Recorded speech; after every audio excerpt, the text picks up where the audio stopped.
जानते हैं आज दुख क्यों हो रहा है, परेशानियों में लोग क्यों पड़ते जा रहे हैं, उसके मूल उद्देश्य हम और आप हैं। शास्त्र के अनुसार विवाह और श्राद्ध दोनों योग्य विद्वान से कराना चाहिए। आज विवाह में भी आप सारी जगहों पर खर्च कर देते हैं, लेकिन जहां वैदिक मंत्रों से, वैदिक विधान से विवाह करने की बात आती है, अच्छे योग ब्राह्मण की आवश्यकता होती है, वहां आप नहीं जाते हैं। अच्छे टेंट वाले के पास चले जाइएगा, अच्छे साउंड वाले के पास चले जाइएगा, अच्छे खाना खाने वाले बनाने वाले के पास चले जाइएगा, लेकिन अच्छे विद्वान के पास नहीं जाइएगा। क्यों? क्या आपके मन में बैठा हुआ कि ये पंडित जी हैं और इनको बुलाएंगे तो हमारा ज़्यादा इन्वेस्ट होगा, ज़्यादा हमारा खर्च होगा, वहाँ आप डर जाते हैं। तो इससे क्या होता है कि आपका सही रूप से विवाह नहीं हो पा रहा है।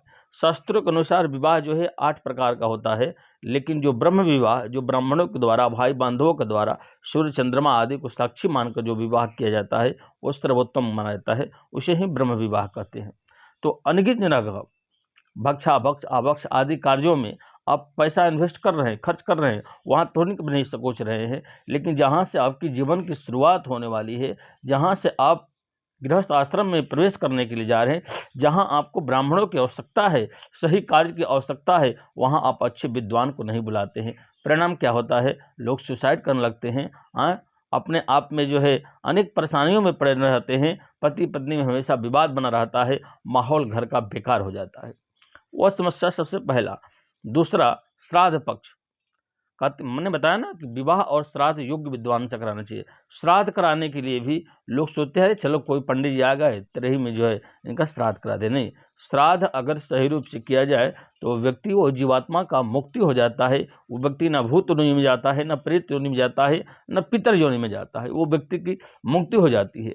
तो श्राद्ध में भी उस वैदिक विधान से, उस वैदिक मंत्रों को जब बोला जाएगा, परिपक्व जो कर्मकांड के जो वक्ता हैं, जो कर्मकांड में जिनको काफ़ी अनुभव है, वैसे अगर विद्वान को बुलाइएगा तो सही रूप से आपका श्राद्ध भी करा देंगे। तो श्राद्ध और विवाह अगर दोनों कार्य आपका बढ़िया हो जाएगा तो वैसे ही आप स्वच्छ रहिएगा, पवित्र रहिएगा और घर में सदैव माहौल सुंदर बना रहेगा।